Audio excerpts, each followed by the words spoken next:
My name is Chris Palmer, and in today's video, I want to discuss how much should you be charging for your SEO services. So this question comes up quite frequently, so I wanted to go ahead and touch on this. And let's not waste any time. We'll get right into what I feel and what I have done with some of my partners. So when speaking on coming up with an evaluation for your SEO services, we're not talking about a full service agency. We're simply talking about SEO, all right? Not PPC campaigns, not social media, not web design. Now, I know that these are popular ways to get people in the door, and then you apply SEO services as an add-on, as an additional service.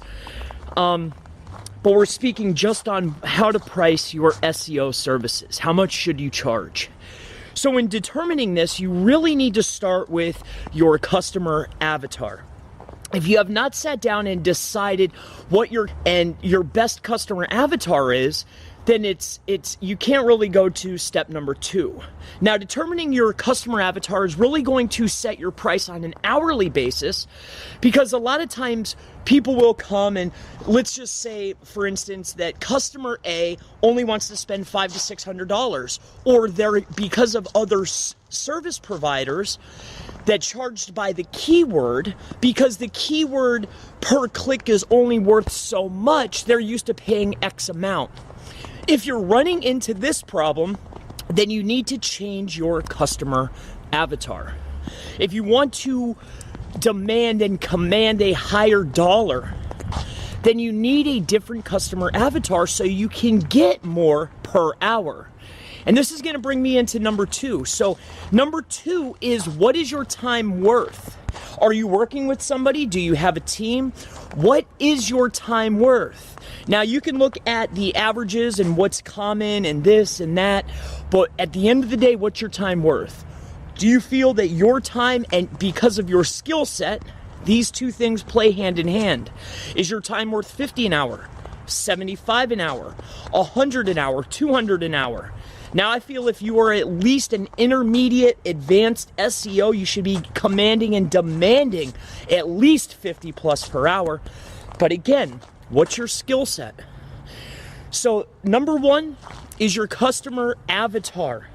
You need to know, what kind of client are you servicing? Are you just taking anybody in the door? Are you just starting out? Then you're probably going to be taking a lot less. Number 2, you need to figure out your skill set. What is your skill set? What is your experience level? If your experience is 5+ years, I cannot see why you're not charging at least $100 per hour, if not more. So number 3 brings me to this. Once you have determined your customer avatar and your skill set, which is equal to your hourly worth, then we're going to move into, have you taken the time to systematically break down how long it takes to perform each and every service? Now, if you have not taken the time to break down your services, have you taken into consideration emails back and forth? Have you equated that time? How long do you stay on with a customer? Do you take calls? Are you building out pages? Are you interlinking? Are you doing site audits, technical site audits? The services are endless. But what needs to take place is you need to know exactly by the second, by the minute, how many hours, how many literal seconds does it take you to, and we'll use this as an example, perform a site audit. Does it take you 2 hours, 4 hours, 10 hours? How many minutes, how many hours, how many seconds does it take you to perform each and every service that you are providing? Once you have came up with your primary customer avatar to set the base of what the pricing should be, 2 will come into your skill set and your experience. This is your hourly cost. And then you need to break down by the second. How long does each and every service take? Once you have these 3 things in place, you will come to an evaluation of what your services should be and what they could be. Now, I do not feel that you should charge by the keyword, or if you get one client, he's $3,000 and another client's $1,000. No. if you want to be a reputable SEO service provider, which I know that you are, it needs to be, this is my price. It doesn't matter if someone comes in the door and you know that their leads are worth $10,000 each. If those are the clients that you want, then you need to target those clients. You don't magically come up with numbers. Your service is based on your experience and how long and what your time is worth. So, let's just break this down one last time. First and foremost, we need to figure out what our customer avatar is. Who are we targeting? What's our service for? Who are we for?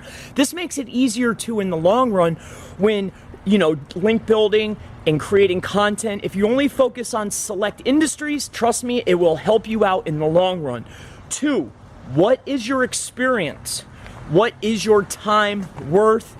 And 3, every single second, every minute, every hour of every process, including time on phone with the client, everything needs to be broken down. You need to know exactly this process takes this long, and then you will have a perfect determination of your value to tell your clients for your SEO services. So this is going to wrap up how much to charge for SEO services in 2020. My name is Chris Palmer. If you have any questions regarding SEO, SEO services, PPC, YouTube ads, Facebook ads, really anything digital marketing related, please feel free to leave it in the comments below. I look forward to seeing you in the next SEO services video. Have a wonderful day.